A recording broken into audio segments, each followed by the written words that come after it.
Nodal अफसर के द्वारा गेहार बस्ती का अवलोकन किया गया। इस दौरान नाले और कूड़े की हालत देखकर वो लाल पीली हो गई और जबरदस्त फटकार भी लगाई।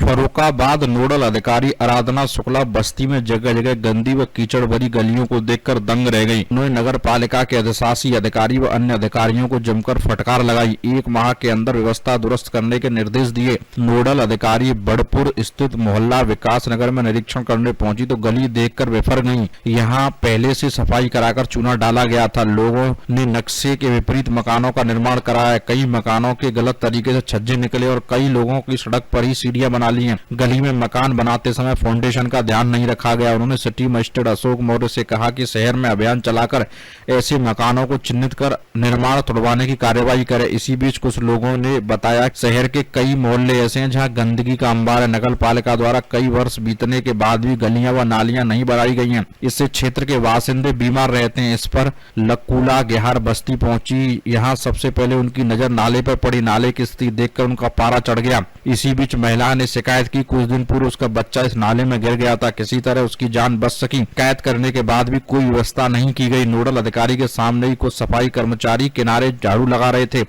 धूल उड़ने पर झाड़ू लगाने से मना किया और कहा कि सफाई व्यवस्थाएं सामने करें। अब काम करने का कोई फायदा नहीं है। गेहार बस्ती के अंदर जाकर देखा तो स्थिति और खराब थी। उन्हें स्वयं कीचड़ भरी गलियों से गुजरना पड़ा। इस पर नगर पालिका के अधिशासी अधिकारी और अन्य वरिष्ठ अधिकारियों को फटकार लगाई और शीघ्र ही नाली व गलियों के निर्माण कराने को कहा। जिला अधिकारी Manvendra Singh, CDO doctor Rajendra Peshiya, SDM Anil Kumar, EO Ravindra Kumar, CO city Mannilal Gaur आदि मौजूद रहे। गेहार बस्ती में महिलाओं ने नोडल अधिकारी को बताया कि तत्कालीन जिला अधिकारी ने बस्ती के बच्चों को शिक्षा दिलाने के लिए वैकल्पिक सेंटर चालू कराया था। इसमें भवन बनाया गया था। लंबे समय से सेंटर बंद चल रहा है। लोग चाहते हैं कि उनके बच्चे शिक्षा प्राप्त करें। लोगों ने कहा कि 10 माह से नगर पालिका की जलापूर्ति नहीं हो रही है। वो लोग काफी दूर से पीने का पानी लाते हैं। रोजगार के लिए प्रधानमंत्री द्वारा चलाई गई योजनाओं में उनके किसी व्यक्ति को लाभ नहीं मिला है। बस्ती के अधिकांश लोग बीमार रहते हैं। साफ सफाई समय से नहीं होती। पालिका कर्मी सड़क किनारे ही दवाइयों का छिड़काव कर चले जाते हैं। अंदर तक स्वास्थ्य टीम भी नहीं आती। हर्ष वर्मा, फर्रुखाबाद, समाचार 24। यहाँ पे मुख्य रूप से जो शिकायत मिली है वो ये है कि खड़ंजा नहीं बना है, इनके पास पीने का पानी नहीं है और एक इनको स्कूल की आवश्यकता है। कह रहे हैं कि स्कूल पास में नहीं है। तो इसमें खड़ंजे की बात बताई हमको। डीएम साहब से हम लोग ने डिस्कस किया। वो तो ये हो जाएगा। सीडीओ साहब, ये गांव जो है ये बॉर्डर का गांव है, तो इसमें आधा गांव जो है ग्रामीण क्षेत्र में पड़ता है और ये वाला पोर्शन शहरी क्षेत्र में पड़ता है।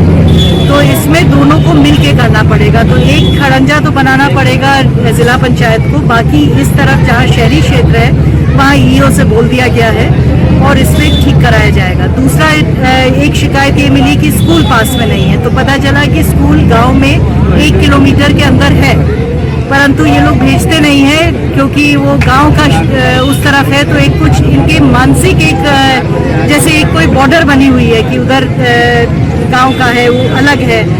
इनको समझाया गया है कि वो स्कूल 1 किलोमीटर के अंदर, हर 100 मीटर पे तो नहीं अभी हम लोग बना पाए हैं, तो 1 किलोमीटर के अंदर हर जगह हम लोग ने हर बस्ती में स्कूल दिया है, उसी में भेजना चाहिए, ये समझा दिया है। एक वैकल्पिक केंद्र यहाँ पे है जहाँ कोई टीचर आती है।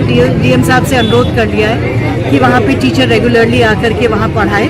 जो बहुत छोटे बच्चे हैं नहीं जा सकते हैं उनको यहाँ पे कराया जाएगा। और जो नई शिक्षा नीति आई है उसमें वैसे भी बहुत छोटे बच्चों के लिए, आपको जैसे मालूम है, चाइल्डहुड एजुकेशन पे बहुत बल दिया गया है। तो अब आंगनवाड़ी केंद्र और प्री स्कूल एजुकेशन के लिए हर जगह कोई ना कोई व्यवस्था की जाएगी। एक इन लोग की अन्य शिकायत थी पानी के बारे में। तो यहाँ पता चला कि जो ट्यूबवेल था वो फेल हो गया था। अब 15 दिन में उसको फिर से पुनर्स्थापित कर देंगे। तब तक इन द मीन टाइम अगर आवश्यकता पड़ रही है तो डीएम साहब ने आश्वासन दिया है कि टैंकर से पानी भिजवा देंगे अगर इस तरह की कोई समस्या है। वैसे यहाँ पता चला कि बहुत सारे हैंडपंप्स हैं जिससे पानी की व्यवस्था है। ऐसा नहीं है कि पानी की बहुत किल्लत हो यहाँ पे। मैम, यहाँ की एक सबसे बड़ी समस्या है कि प्रशासन द्वारा लाखों रुपए लोगों को मुख्य धारा से जोड़ने के लिए खर्च किया जाता है। जैसे इनको 4 पहिए की ठेली है या टैक्सी है, तमाम चीजें नहीं, लेकिन ये लोग मुख्य धारा से, उनकी मानसिकता कैसे, किस तरीके से प्रशासन चेंज करा पाएगा? ये तो केवल शिक्षा से और जागरूकता से होता है और हम लोग को धैर्य रखना पड़ेगा। होगा, हम लोग का पूरा राष्ट्र आगे बढ़ रहा है, विकास के पथ पे है। धीमे धीमे सब लोग उसी मुख्य धारा में जुड़ेंगे।